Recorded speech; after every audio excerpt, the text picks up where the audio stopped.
I would like to show you my my font size, so you cannot hear. It's supposed to Oh, be a wall. Yeah. so you it looks like thousands earthquake happen, man. That's madness. This is actually from the 30% we have. So you see it's destroyed, but this is only from the 30% we still in. Okay, so about the 70% is completely erased. Here was a stadium, and here was a pool. You are our only weapon because we don't have any gun now, and the resistance is not effective right now. We don't have any pressure tool to Israel. So only you, and keep going, keep doing, keep sharing, do activities. But also, as a person in Gaza, I don't want anybody feel get hurt by the police, because I considered you as a Palestinian, and I don't want any person of you get hurt or get in jail. I'm Khaled from Gaza. I'm 22 years old. I'm a computer engineer. Um, uh, I was living in the east side of Gaza. This is the part of my neighborhood. And sadly, this part of Gaza, like the east side, when you hear the east side of Gaza, is completely destroyed. We left everything in our homes because we thought like it will be for just 2 weeks, 3 weeks, 2 months the most. So we moved and we lit everything literally in our homes. So we reach like it was really dangerous. Like we can't forget in our mind. We can't forget that day in the 4th of December 2023. The bombing was like increases very high, because in Khanunis we was like in the east, like close to the east side. So it was really dangerous, bombing everywhere.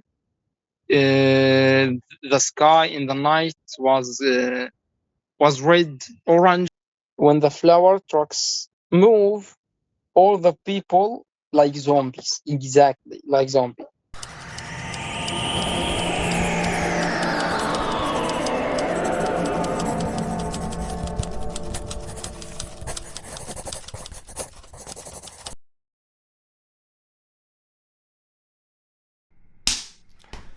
Hello to everybody.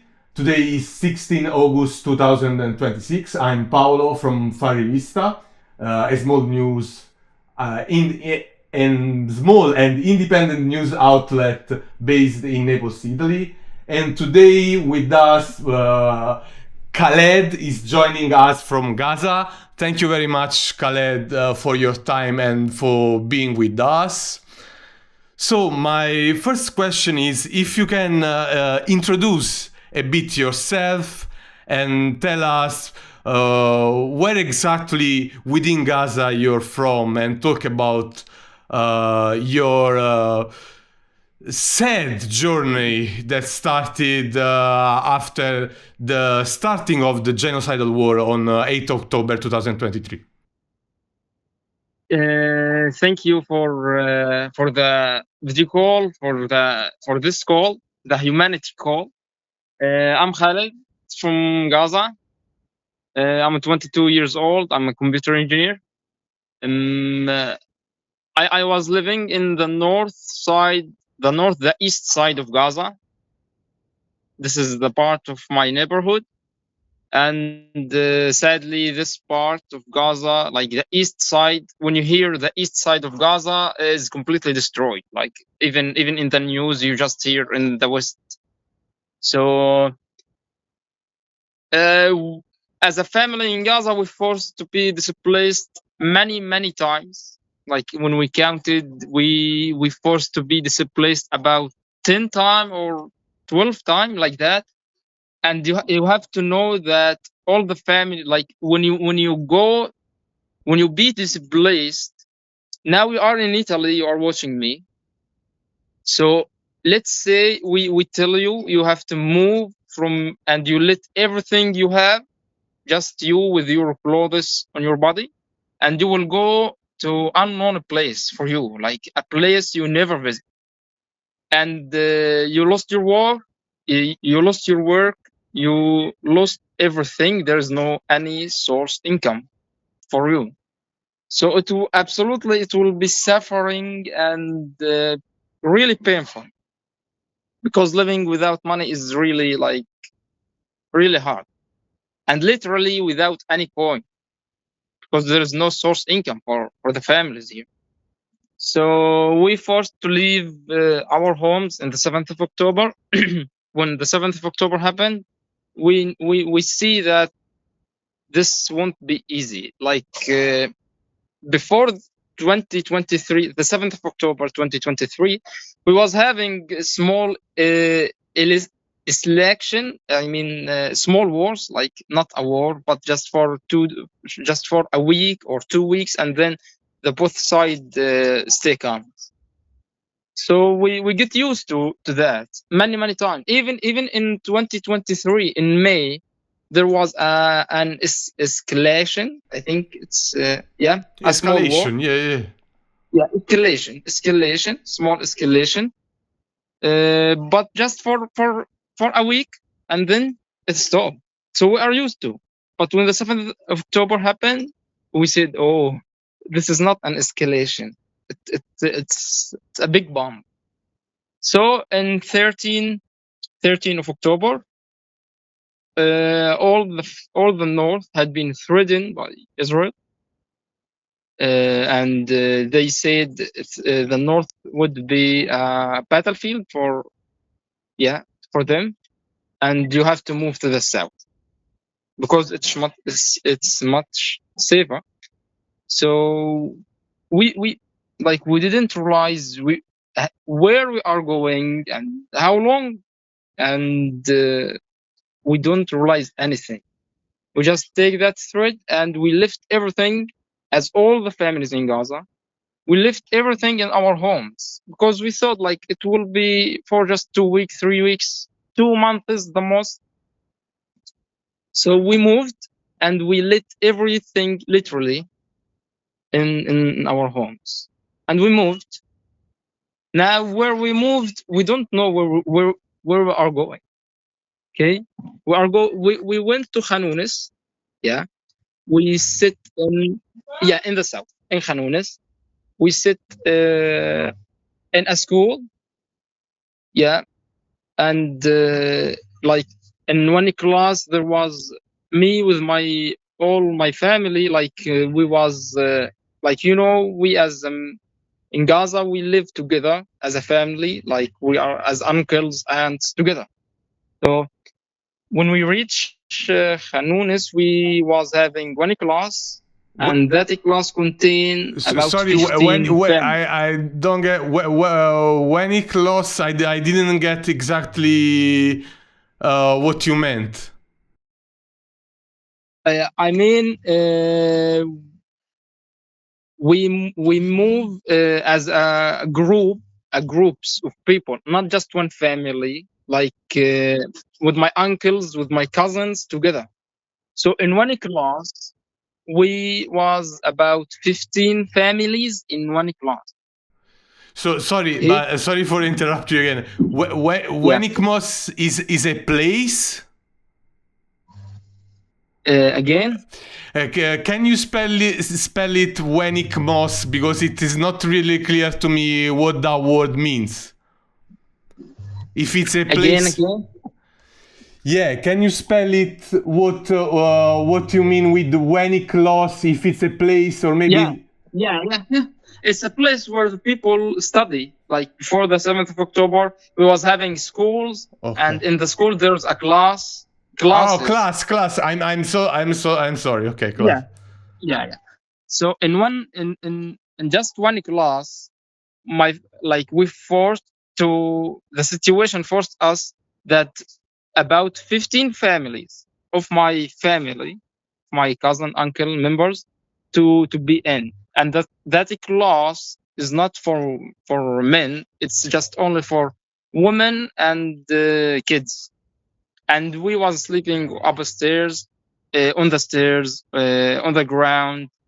Yeah. So this was like our first displacement. We didn't take anything. My father, as you mentioned, worked as a farmer, and the farms was in the east side, like it's just far away, like 400 meters away from the Israeli borders. So literally, the 7th of October happened, and then we are out of money. So in Khanunis, like I will say my story in fast way. So in Khanunis, we lived 2 months. The situation wasn't safe, as they claim. The bombing was everywhere, and there is a kid get killed in the door of that in the door of the school. Yeah, and there was a blood lake of him. Yeah, so it wasn't safe at all. We lived 2 months. Then Israel threat Hanunis, despite they claim it's the south is safer and you should go there. And then they threat there. So we forced to leave to Rafah. We walk for 6 hours. Women, children, elderly people, kids, every kind, to Rafah.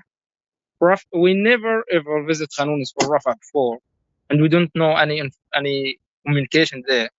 So we reach like it was really dangerous. Like we can't forget in our mind. We can't forget that day in the 4th of December 2023. The bombing was like increases very high, because in Khanunis we was like in the east, like close to the east side. So it was really dangerous, bombing everywhere. The sky in the night was red, orange, like it was really massive. So we with my families, we didn't realize we are going to make it just to live for another day, but hopefully we did. So we walked. We reached Rafah. In Rafah, there is no shelter there. There is no organization. There is no government to take you, to give you some support or anything.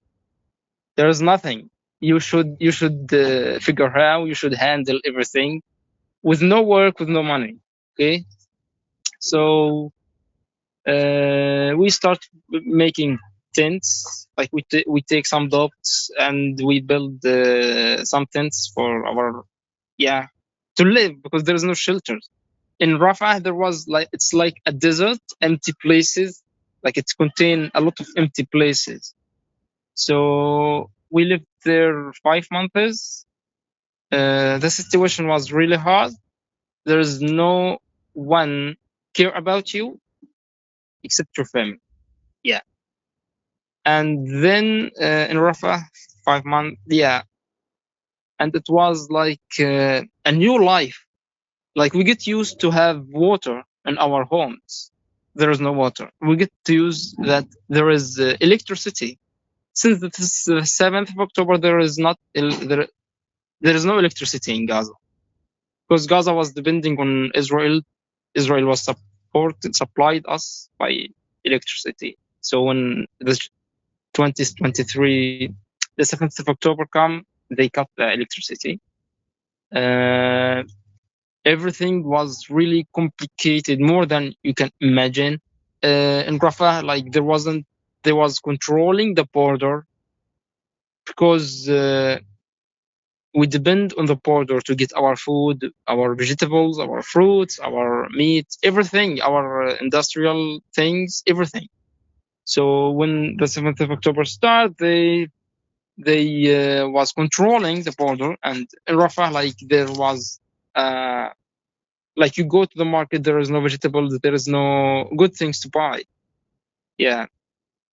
And about also, there wasn't like a bakery because, yeah, the pressure on the small city, the Rafah, is a huge. Then, like we as a Gazan, we handle everything. Also, there wasn't any bathroom, so we handled this. We built a bathroom. There wasn't any bakery, so we'll see. So we made a bakery from mud and some stones. Yeah, this is Rafah, and then also Israel threat Rafah too. We forced to go to move to Al Zawaida. Al We lived there Zawaida. 7 months. Yeah, it's in the middle of Gaza. Yeah, the south side in the middle of Gaza, like they called it the middle of Gaza. So in Al Zawaida, we lived there 7 months, the same as Rafah. We built tents. The tents life is really horrible. It's inhuman place to be in. There is insects, bugs, rats, and in the summer, yeah, like now, it's really burning. Like they are swinging a lot. Like it's really hot. And in winter, it's really, really cold, very, very cold. And also, the water can get inside, and all your life will, yeah. Will be washed away, This happened. literally. Yeah, everything get destroyed by the water. We actually, like my tents get drawn by water the last for 6 months, I think, and yeah, in December, I think. So like we woke up in the middle of the night at 2 a.m. or 3 a.m. We found ourselves like the water are increasing. So we try to take anything we can to save it. Yeah, and there's a video also in my Instagram. So in Al Zawaida, we lived 7 months, tense life. Yeah, that's it. For all the Gaza family who forced to be displaced, like this thing I forget to mention is Israel built a line, like they divided the south side of Gaza and the north side. So anyone in the south, he can't go to the north. If he try, they will kill him. A lot of people get killed while trying to back. The dream of come back to see your home was a dream for us. Okay, was really a dream. Like now you are sitting in your home and everything is normal, so you don't feel like what we was, because you didn't lose your home. But if you lose your home, I'm you will gonna miss feel it. what we I'm have gonna here. miss it. Sure, I'm gonna miss Yeah, it. yeah. So it was really a dream and impossible dream for us. Yeah, but hopefully in January they signed the Palestinian resistance with Israel signed a ceasefire, temporarily ceasefire, and in January 27 we could back to the north. Uh, yeah, yeah. 20 January. No, no. In 2025, January 2025. Because we are so missing our homes, our north, because the north is where we all grow up, and it's the capital of Gaza. So when we have the opportunity, okay, to back, Israel also restrict everything. They force the people to walk. Like they decided there is only two roads to back for for returning. One road should be walking, and the other road, all the cars that should be in it. So we don't have cars, so we walk. Once they let us, all Gaza was in the road, just waiting close to the road, just waiting to back in the morning, like in 6 a.m. Yeah. Once they move, everyone move. We walked to reach my home about 8 hours walking. Kids, children, elderly people, women, every time. We reach our home full of passion. It was damaged. Yeah. It wasn't completely destroyed, but there was a lot of damage in it. We reached our home. We began cleaning. All the people, all the families began cleaning their homes. Yeah, because they want to live, to sit. Yeah, we thought like it's the end of the war. Like now we can live.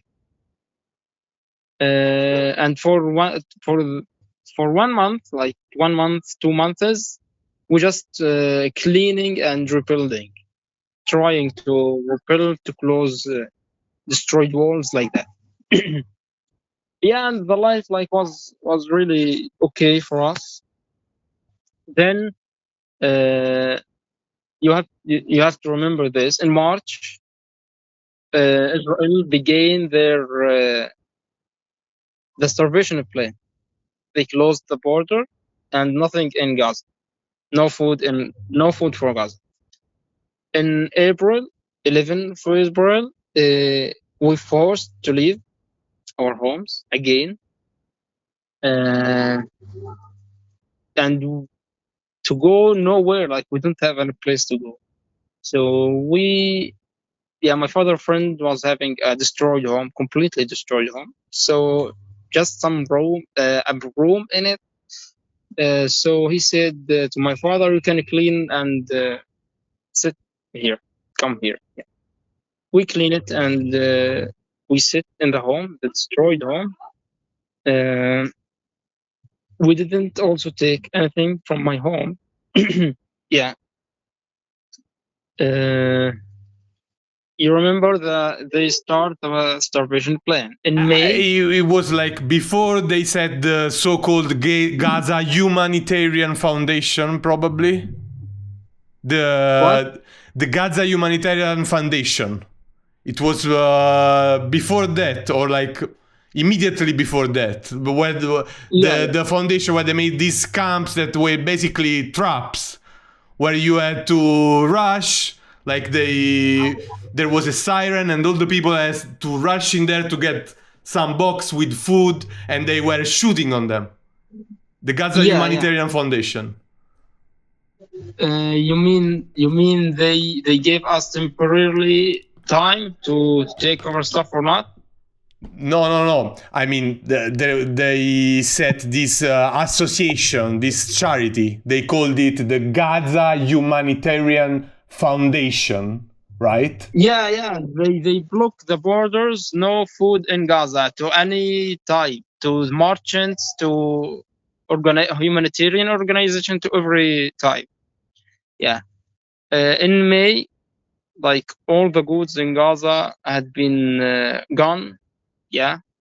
And there is nothing in Gaza. The starvation starts in May.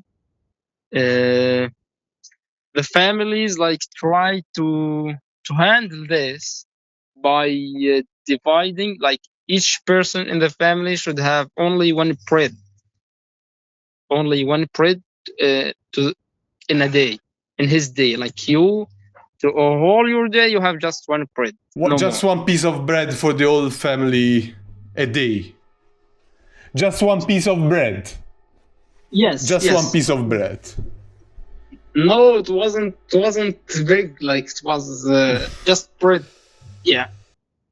In Gaza, in May, there wasn't any markets, any vegetables, any fruits, any only there was some flour some oil or oil for frying, and lentils. Yeah. There's one thing I forgot to mention. And Yeah. so basically now they talking about this so-called yellow line, which is kind of shrinking, like the space where you are now, the Gazan people are now, it's like shrinking because they keep expanding this yellow line. So I understand that basically most of people, if not everybody, is like more towards the south now, enclosed in this yellow line, with the exceptions maybe of some families which are actually tied with Israel, and probably they are out of this yellow line, but maybe I'm wrong. I don't know if you can expand on that. Yeah, the yellow line is right now in the east. It takes about 60 or 70% of Gaza space.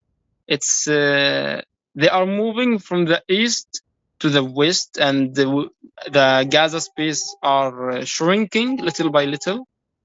You mentioned that there is a families like of what you mentioned about families of Israel. It was famous. This guy was called Abu Shabab. He was killed, for example. Yeah. And maybe they live outside the yellow line and they get food and things like that. Yeah, there is a gangs people work with Israel. They are bad people, and there was in prison, in jail before the 7th of October. Many of them they had killed, and there was forever, like they was in prison forever. Okay, but because the war, the government, they escape. Those are animals because they threat the Gazan life also. Like if an innocent if they found an innocent people, they will kill him also. So they are living behind the yellow line, and the drones, the IDF, they are saving them. Like if any person from here want to go there and kill them or try to make to them some trouble, he can, because they bombed. Yeah, they are supported by the IDF and so now you are back in a tent, or you were able to find another kind of precarious accommodation, or because I have skin condition in my body, I can't live in a tent. Like my situation was really, really horrible because my skin condition, and because there is no medicine. Like Israel didn't allow kind of medicine like my kind. So I was in a really painful time because it was spreading in all my body. It's called psoriasis, maybe psoriasis, exactly, or something like that. Psoriasis. Yeah. So this is why I tried to find a cheap place in Gaza, but to live in Gaza is you need a lot of money. To rent a home, the range is $300 to $600, like that, and we don't have that amount. So I tried to search a lot, and I found a destroyed place, empty place, destroyed place, with a cheap, is a cheap to rent it. And Another issue is also like the bank system, because I heard that in order to get cash you have to pay like 30% Yeah, yeah. around 30% of commission, and it's not Yes, yes. very easy to get cash even if you receive donations. Yeah, yeah. It's kind of madness. Everything is, it's a crazy situation, isn't it? Yeah, yeah. About the cash, like I want to complete when the starvation start to the end. Like I will say faster. Yeah, take your Okay? time. We have all the time you need. Yeah, yeah, yeah. So as I mentioned, in March they closed the border. No food for Gaza. In May, a starvation start, and people, there's no money. Only the food that left in their tents, in their homes, they use it. Yeah. Day after day, there is the market. Despite it was have nothing, you go, there's nothing literally. The poor family, like what they are going to do, the flour kilo increasing. Yeah, it was increasing day after day. It reached 70 shekel, which is $20 or $25 for the kilo. Okay, until it reached about $100. For 1 kilo. For 2 kilo, I don't remember. Wait. Yeah, but still, it's way Yeah, overpriced. for 1 kilo, it reached $100. So if I get $100 from you in that time, I will go to take it in cash, because the people are wants cash. They don't. There wasn't dealing with apps and that type. They won't accept it. Yeah. So to get the $100, you will lose 50%. Like the percentage was increasing. Yeah, it was 34 to 32, 34, like that, until it reached 55. Yeah, for one time, it reached 50 times. So to take the $100, you will get $50 or less, or 45. The $50, it's equal like in to equal 130 shekel, 150 shekel. The 1 kilo reach 130 shekel also. So the 1 kilo of flour cost $100. Yeah. Where we reach about the flour kilo, and yeah, the people was eating themselves, but there is no money. Like they don't have money since the beginning of the war. So Israel did an evil things, and what they did is they let just 4 trucks to come from the middle of Gaza. Like there is, between the south and the north, there is an empty place called Netzarim. It's an empty place. They let just 4 trucks to come from. Yeah, a lot of people died there in Netzarim. So they let just 4 trucks to come and to in Gaza. When I heard that, and when the people hear there is a food truck will come from the sea road, the sea road was full of people, elderly people, children, kids, men, from any type, any age. Just suddenly, like just for half an hour, the street was full of people. And luckily, like the trucks didn't come from that road, because if it comes, it will be a massacre. The people will eat themselves, will eat each other. just to take some food. They will have fights. Yeah.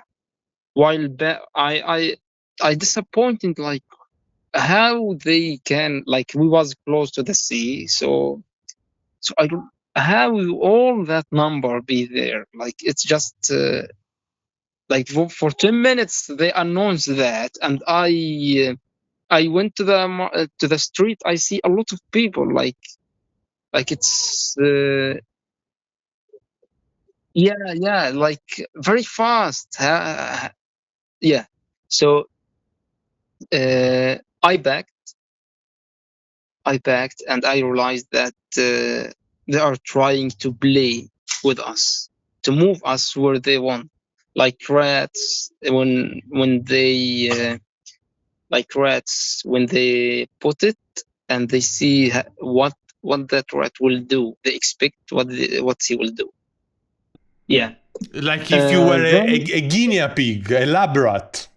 Like they were doing some sort of kind of experiment and push yes, you yes, yes, yes, yes. to the limits of the Yeah, imaginable. yeah. Then the trucks start to come, like they start to play, to apply their rule by letting just two or like few number of trucks to Gaza from Netzarim, so the people goes to Netzarim, waiting there, sleeping there for days, like for 1 day, for 2 days, they just sleeping on the sand in hope that a truck came and they take some food for their kids, for their families. Yeah, because they are starving. They are starving and their families are starving. So it was really horrible. I went there many times. With my family, with my father, my brothers. Just like we reach a situation like we have to go there. The situation, like I will send some videos and picture to you. But just Yeah, to be clear, when you say yeah, the trucks were coming from the sea road, yeah. you mean the camp of the Gaza Humanitarian Foundation, or like another distribution point? Uh, as you know, like wait, from again your question. Yeah, I mean, you say that you and your father, you had to go there because you were starving and you wanted to get some food, right? Yeah, But this yeah, place by the yeah, sea road was like the yeah. Gaza Humanitarian Foundation camp, or Yeah, was I got it. before that was another distribution point? Yeah, yeah. Before they make the humanitarian foundation place, even in the humanitarian foundation place, they was killing and hurting the people who are starving. Yeah, before and when they start this, they didn't stop the Ethereum road. So I will tell you how it works. Like you was sitting on the Gazan news. Yeah, for me, I was sitting on Gazan news, and I take like some merchant will earn some food from the Netzarim. Yeah, so there is a food coming from Netzarim. So I tell my brother, I tell my friends, and I go there. And while you are going there in the sea road, in the road, there was a lot of people, not one or two, like a huge number, thousands, 10,000s of people going there, walking for an hour or 2 hours just to reach the place and just waiting. And when Israel wants the truck, like they gave them the permission to move, first thing the tanks appear, and they open fire on everything moving, so you have to hide or get down. Then the trucks move. So from the video, I saw when, and from my father when he had this experiment, uh, when they saw the flower food. Yeah, remember, they are not looking for food, for vegetables. No, they want flour, and this is what only they want. So when the flower trucks move, all the people like zombies, exactly like zombies. They stand and they run toward that truck just to take some flour, and the tanks was firing or was shooting. Yeah, but the food was was was more killing. The starvation is more killer than the shooting. A lot of people get killed in that way. And let's assume that like when the truck moves, when the trucks moves, they have like an instruction from the IDF: don't stop here. Like you have to move. You have to stay moving. Don't Never stop. stop. Yeah, a lot of people get died by accident from the trucks, like under the wheel. Yeah, and when the people try to take some food, yeah, until it stops. Yeah, but a lot of people get killed under the wheel of the trucks in hope just to get some flour for the families. So then let's assume that you take a flour bag. While packing while returning, there is also a bad people from Gaza. Yeah, they have weapons, they have guns. They will force you to let what you got and just back to your home empty. Empty-handed. So yeah, so there was a lot of challenging. Yeah, a lot. I went there many times and slept in the sand. Yeah, waiting and waiting and waiting, but I wasn't lucky because they wasn't let the trucks to in every day. Yeah, sometime in a week. Uh, yeah, was about the starvation. Like the kids was crying, like the kids was crying, and we hear them because the starvation. Every person had lost more than 20 kilo from his body. We wasn't also walking a lot because there is no we don't have power, no sugar, no flour, nothing. Yeah, it was really horrible. Our dream in that time was just to have a chicken or to see, like we was dreaming just to have a chicken meal.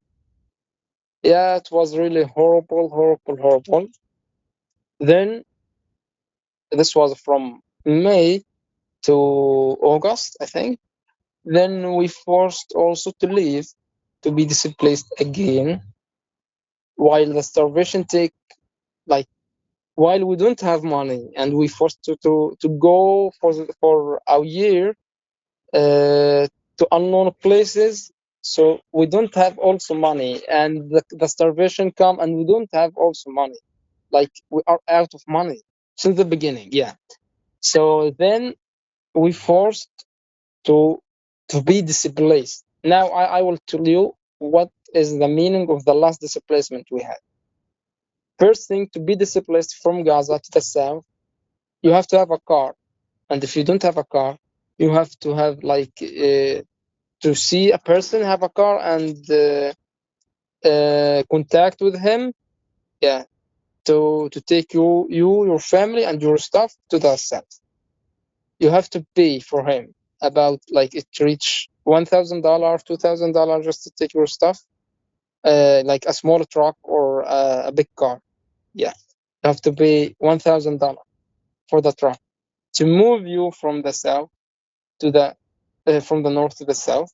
The situation in Gaza was really, really horrible and really, really dangerous because also the IDF they was sending robots full of TNT and bombing to the area. Yeah, robots and explosion the robot and destroyed neighborhood. All the neighborhood. How those robots look like? Like not as a robot, but it means like they are controlling it virtually, like a small tanks full of TNT and explosion. They move it to an area, and that tank bombed, like they erase not one building, all neighborhood, like 8 buildings around. So they was coming forward and forward and moving fast, and they forced the people, like they announced that you have to leave, and staying in Gaza was meaning to be dead in a few weeks. Yeah, so we moved there, and you have to, and like you have to have a car, or you have to see somebody to take you, and you have to pay for him. Also, the road was so crowded of the people, like some people takes a day just to move from the north to the south, which is really insane. Like the maximum high in maximum length between both sides, like 10 kilometer. Like it take just few hours, like it take just few minutes, half an hour you will be there. But You can be because like it was good. from the highest point in the north to Rafah in a few minutes or hours by car. Yeah, 2 hours, 3 hours the most. Yeah, it's not. Yeah, exactly. So where we, yeah, and then let's say you take your stuff to the south. Yeah, this problem was in the last displays. You have to have a place to make your tent. So now the people who have the lands in the south, they start to rent the spaces, their own land. They let's say give you 100 meters to build your tent and bathroom. You have to pay $100, and it reach about $500 just to rent an empty space, empty land. To build your tent. Exactly. Yeah. Also, the nails was expensive. The wood was expensive also. Yeah, the tent price reached $1,000, $700, like that. The tent, like the ready one. And if you want to build a tent, it reached about $1,000 just to build a tent. Yeah. How much in total to build the tent? Because the audio was not really clear. To build a tent, there's two ways. You buy the wood and nails and build it, make it. Or the second way was to buy a ready tent. Yeah. In total, $1,000 or $1,000 $700 for a tent. Yeah. Yeah. Yeah. All the people was really suffering. The last displacement was killing us. Like, if you look to their eyes, they prefer to die, to experience more than to experience that thing, to be displaced, to rent a space, to make a tent. Yeah, and the life was really shit, and they don't have money. Yeah. And yeah, for my family, hopefully we reach Zawaida. We go to the south to Al Zawaida. Yeah. we, Sorry, just a second. I yeah, need to pick a cable because the camera requires power. yeah. And after the so-called ceasefire, is the situation improved or maybe it's not changed much? Okay, okay. Is this I will, ceasefire real? yeah. Just let me finish Yeah, my sure. story. Yeah. So we, as my family, we moved to the south, to Al Zawaida. We made a tent, yeah, the last time, and we stayed in it for 7 months. And as I mentioned, my tent gets sunk. My tent gets sunk the last winter.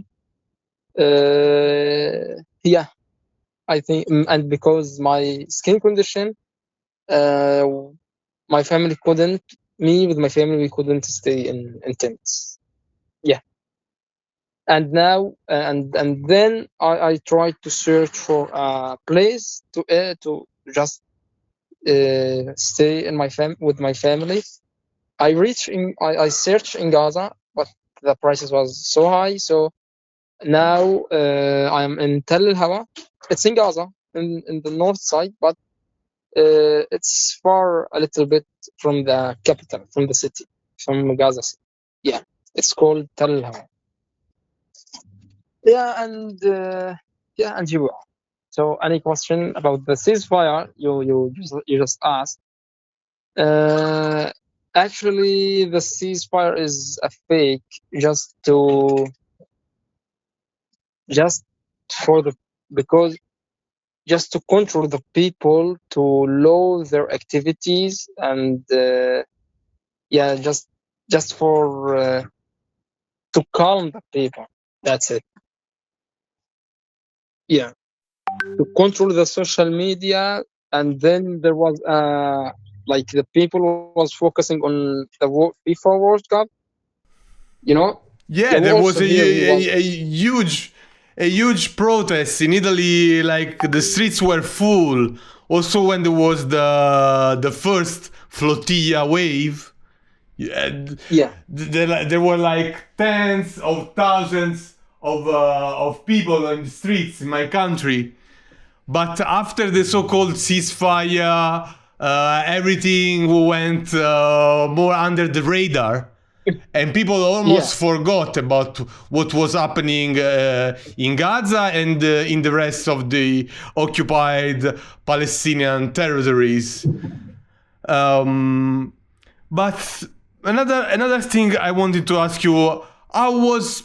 Can you give us any idea how was your life before the 7th of October? Before the 7th of October, our life was closely used. There was some different, but in general, we was living a normal life. We was having our university, our schools, our beautiful street. We was having our homes, our families together. Yeah, it was really, really good. Yeah, the electricity wasn't like it as all the Gazan people was. It was just came for 8 hours. So it came 8 hours and then it cut off, and the next day just 8 hours. Yeah, 8 hours a day. And what about Yeah, and the your school? Like you started the university before the 7th of October, I guess. How old are you? yeah, I'm 22. Okay. So you started studying before, and now you're still studying, right? Yeah, yeah. I start studying my university at 2021, and I will be graduated soon. Okay, so you will get your bachelor degree soon. And how is it like when you have to charge your laptop now? Because I guess you need a laptop to study computer Yeah, engineering or to study anything nowadays. So yeah. So as I yeah, so as I mentioned before, when the 7th of October started, the electricity had been cut to all Gaza. So how we manage this? luckily there is some people, a few number of people who have a solar panel since before the war. Yeah. So how I charge, I go to a person have a solar panel, and I gave him my phone with my charger, and I pay for him 1 shekel. It's $0.3 just to charge my phone, and $1 just to charge my laptop. Yeah. And another thing I'm curious about, because I get to know you because of several social media accounts, also the social media account of your sister, because there are many profiles was sending DMs, direct messages, and sometimes they want to just chat, like it was the case of your sister. She was basically saying thanks to my profile because I was talking about Palestine. Other times instead they ask for donations. And I have to say, I'm sorry, I was a bit suspicious about you, but it's not because of you, it's because unfortunately there are many fake profiles and also fake associations, fake charities. They claim to work in Gaza and they steal the money. And even if when people are real, sometimes the fundraiser stole money because, as we have said, the bank system is kind of locked. So you need some fundraiser outside of Gaza in order to get the donations for you. So I was curious about your relationship with social media, because I see now you have many profiles, and I guess you have many profiles also like as a backup, because often Instagram block profiles from Gaza. I, myself, with the profile I managed for the magazine, I went in shadow ban a couple of times because I was talking about Palestine. So I wanted a bit to know more about your relationships with social media, how it changed before and after the war. And because I guess now you're using them more for fundraising. Exactly. Before the 7th of October, we was having our business, our work, our farms, and the people was working, and they have their stuff to work and gain money, and this is how it was going. But when the 7th of October, as I mentioned, happened, the all kind of work had stopped and later had been destroyed. The people was literally without any source income. So when I start, like, for the war, I wasn't prefer to use social media because it distract, like it have a lot of distraction. So because we have a big family, like 9 members in my family with my siblings, my parents, we was having my baby brother, and he was needing diapers. So we don't have money to buy diapers. So my friends advised me that you should do that. Like, they was doing this to take care of their families. Okay. So before the war, my father was the responsible of my family. But now, because of the war and there is no work on the ground now, and we don't have work in Gaza, so it was my responsibility to try to get some donation, to get some money for my family, to buy some diapers, some milk, some food for my family. So this is the way now. You can notice on the social media a lot of people, a lot of Gazan people, whether they was fake or not, They are trying to get some donation, to make fundraiser, or to get some money from social media. So now, for the most of the families, the only way to make money, to get some money, to get some help, is through the donation. Okay, a lot of 95% of the Gazan family depends on the donation.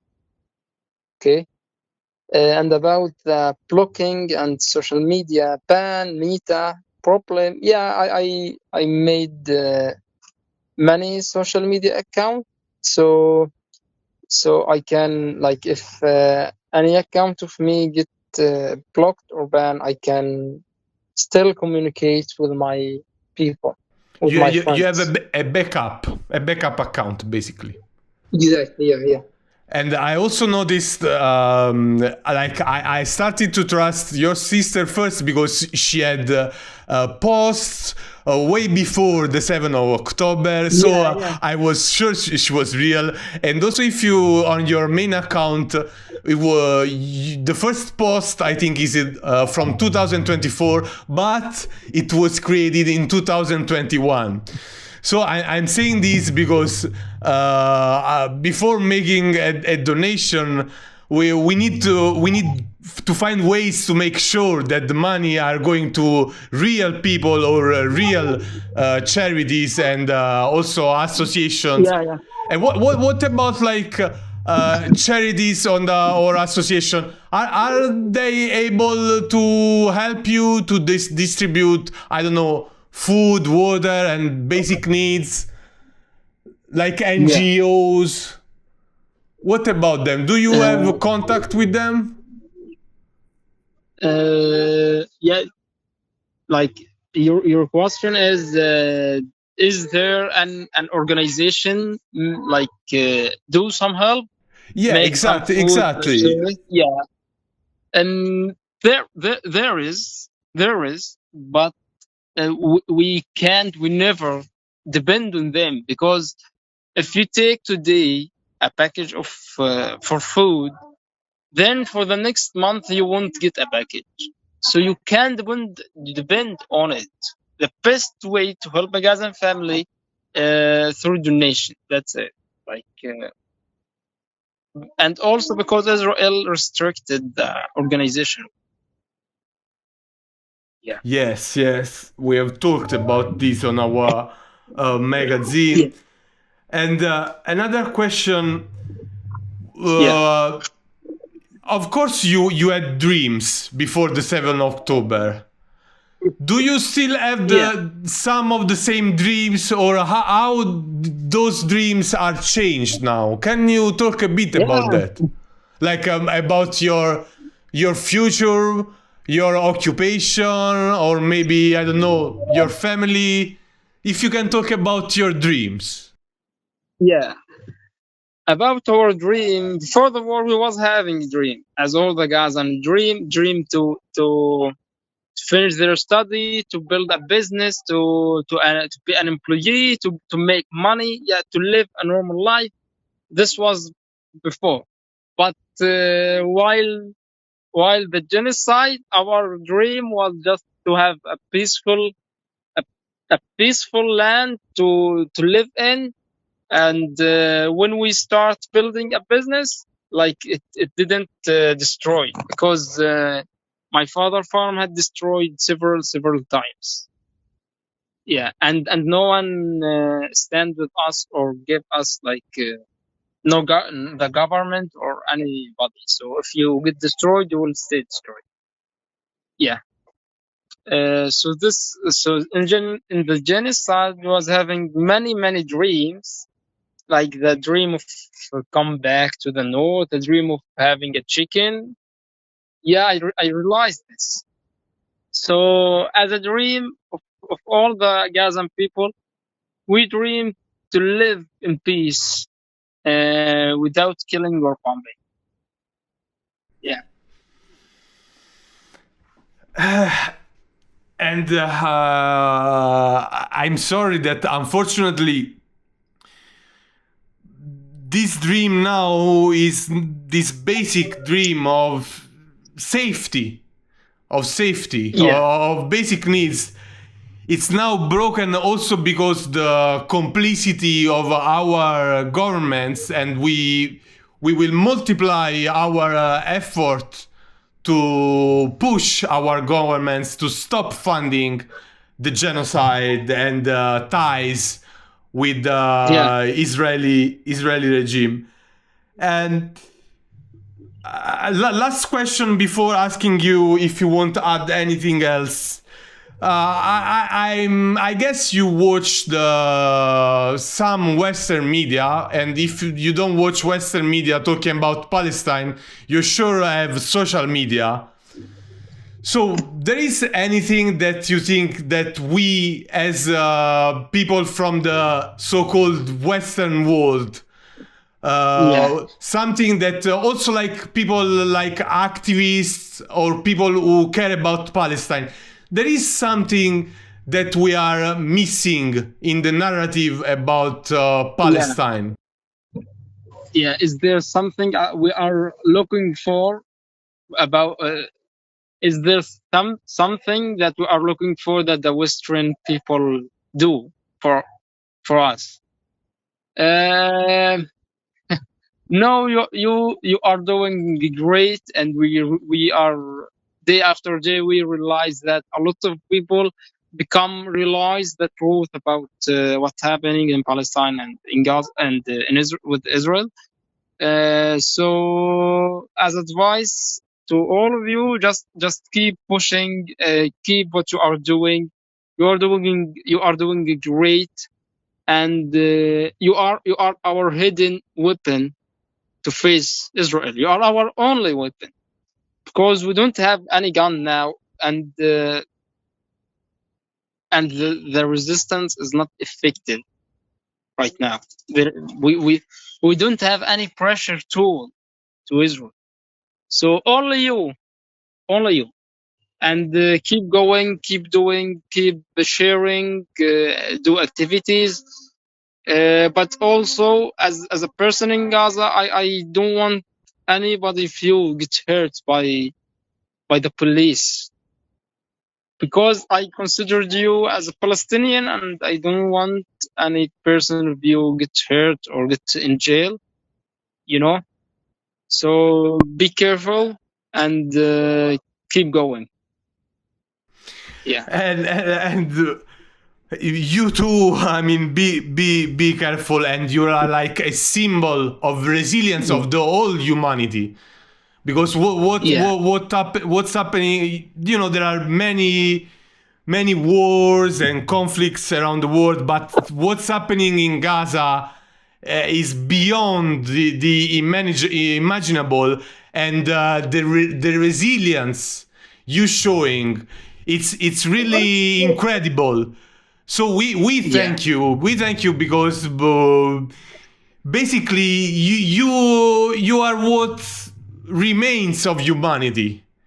You're the symbol of what remains of humanity, and you are also a warning for all the world, because what's happening in Gaza now, we see it's expanding. So we need to collectively, all the world, come together and find solutions, project a plan to get out of this situation, to end the genocide. It's not acceptable what's happening now in 2026. After the Second World War, we said that we made the Geneva Convention, and we said no more, and no more of these killings. It has to mean no more for everybody. Yeah. And I don't know if there is anything else you would like to add.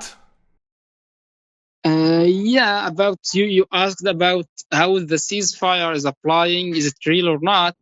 So as I answered, there is no ceasefire, and what happened here?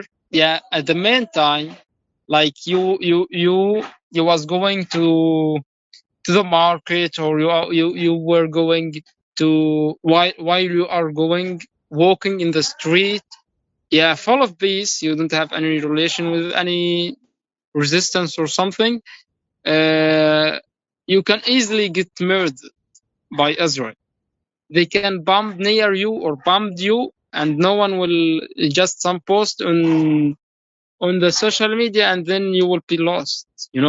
So since the ceasefire, there is more than 1,000 person get killed in Gaza, and most of them from women and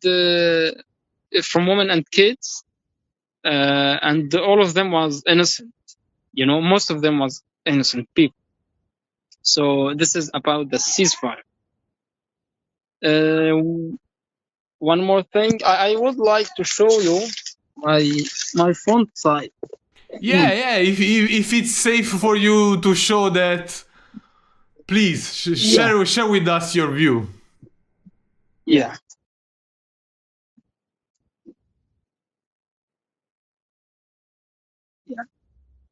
So you can note here it's supposed to be a wall. Yeah. So it looks like thousands earthquake happen, man. That's madness. This is actually from the 30% we have. So you see it's destroyed, but this is only from the 30% we still in. Okay, so about the 70% is completely erased. Yeah, I will send to you a picture to that place, how it was before the war. Here was a Shams club. Here was a stadium, and here was a pool. I don't know if you can. I can't make zoom No, in. no, But don't go too forwards. We don't want to. We don't want you to fall from the. It looks dangerous. Yeah, as you can see, it's really ugly and destroyed and the gray place. But I will send to you some picture of that. The same place how it was. It was green, and there was a pool, and there was a stadium, the kids, everything. Yeah, this is in general. And here it's supposed to be a wall, but as I mentioned, we handle everything. Here in the front, there must be a wall. Like, I don't know if you notice, a destroyed wall. So we built this. You see? Yeah. It's in. Yeah. And for me, like there's if you can, you or any person watch this record, if you can just keep going, keep trying, and we care. We also, as you care about us, we also care about you. Do what you can for Palestine, for the Gazan people. And also, thank you. We really appreciate everything you are doing. We are seeing you. We are watching you. You mean our strong. You are our strong. Our strength. You are our strength too, mate. You are our strength too. Yeah. And some people think that they feel powerless, but I always say every action has a consequence. Even a small action has a small consequence. So if we do many small actions, that will have an impact eventually. If we do nothing changes. So we need to do something, of course.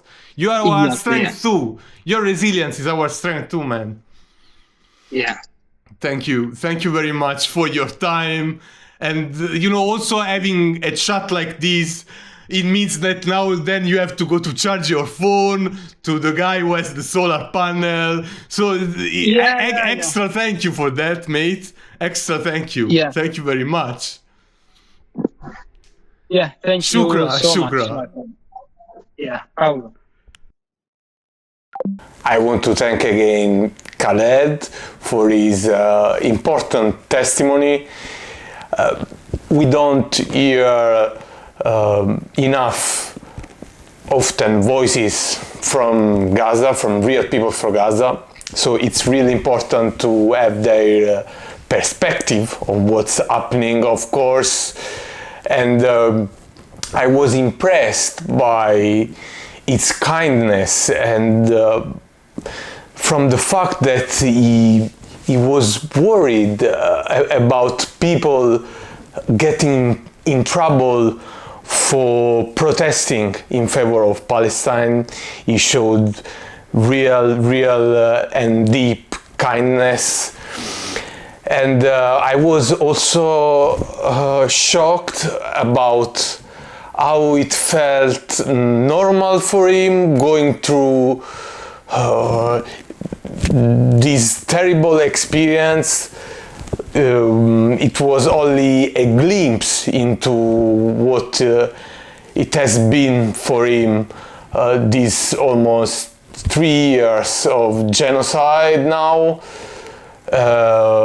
It can't be normal, that, neither for him nor for us. So his call to keep struggling will not be in vain. And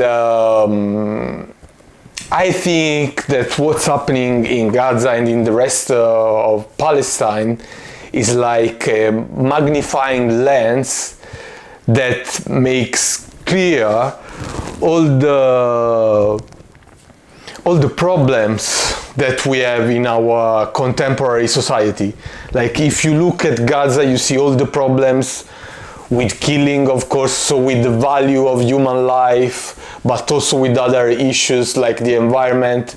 All the problems that we are living in our society are like magnified through the lens of Palestine. So it was really important to talk with him.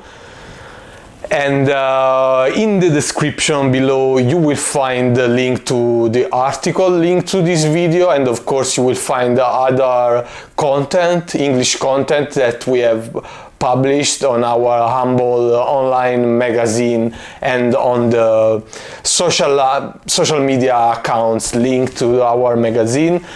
And this video and the other content, you will find them also on the Fediverse, which is basically a network of alternative social media, of decentralized social media, an alternative to the social media that are most of them, if not all, complicit in the genocide.